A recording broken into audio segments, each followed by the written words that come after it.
Jadi kitab Wahyu ini memang oleh Jonathan Kirk, seorang sejarawan ya, dia melihat ini kitab yang menjadi salah satu tulisan keagamaan paling kontroversial ya, paling mempengaruhi peradaban Barat begitu ya.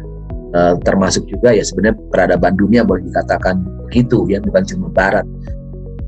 Jonathan Kirk juga menyebutkan ini menjadi kitab ini menjadi sumber inspiratif untuk menggerakkan pembaruan ekstrim ya, atas dunia yang dianggap bobrok. Pembaruan ekstrim ini termasuk dengan cara kekerasan ya, tadi itu dengan tindakan-tindakan ya aksi teror gitu ya. Sebenarnya bukan sekedar teror dalam pengertian untuk menakut-nakuti gitu ya, bukan itu, tapi teror dalam arti benar-benar sebuah rekayasa untuk memberikan kebaruan pada dunia.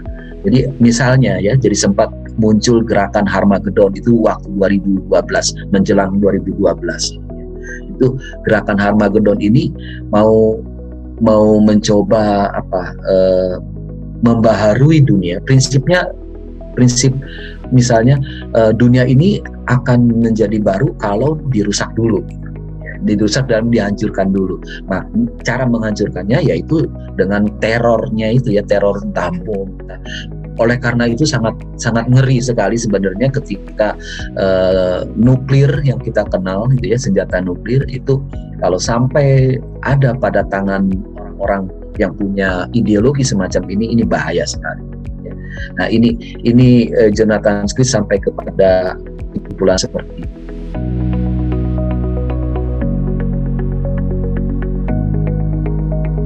Jadi kitab Wahyu juga menjadi rujukan otoritatif untuk menunjuk tokoh tertentu sebagai beast ya, monster atau antikris atau iblis ya, termasuk juga 666 itu ya. Jadi sejak abad pertengahan sebetulnya muncul nama-nama yang dipandang sebagai 666.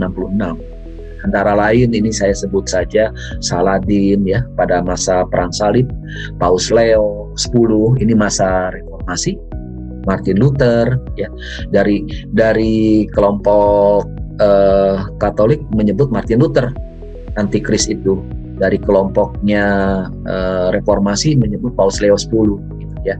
Lalu ada juga yang menyebut Napoleon, Adolf Hitler ya, bahkan yang terakhir yang modern itu ya Ronald Reagan gitu ya, Presiden Amerika Serikat.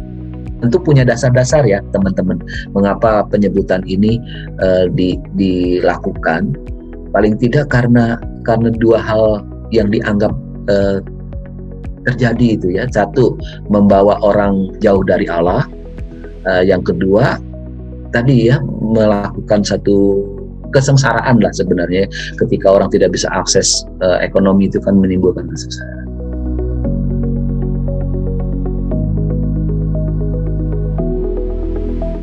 Kitab Wahyu punya kekhasan ya.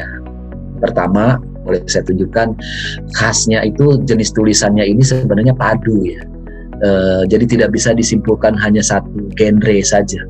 Di dalamnya itu ada 3 genre atau jenis tulisan, yaitu tulisan apokaliptik ya, yang memang bicara, kalau teman-teman pelajari juga ya, kita belajar apokaliptik itu berkaitan dengan satu pengharapan ya, yang lebih kepada masa depan. Oleh karena itu penglihatan ini mau menunjukkan vision ya, sesuatu yang di depan yang akan terjadi ya, yang sebenarnya merupakan proyeksi dari masa kini ya. Jadi artinya penglihatan itu bisa muncul bukan tanpa dasar ya, dasarnya adalah peristiwa masa kini ya, sebenarnya punya kaitannya. Apokaliptik kajiannya lumayan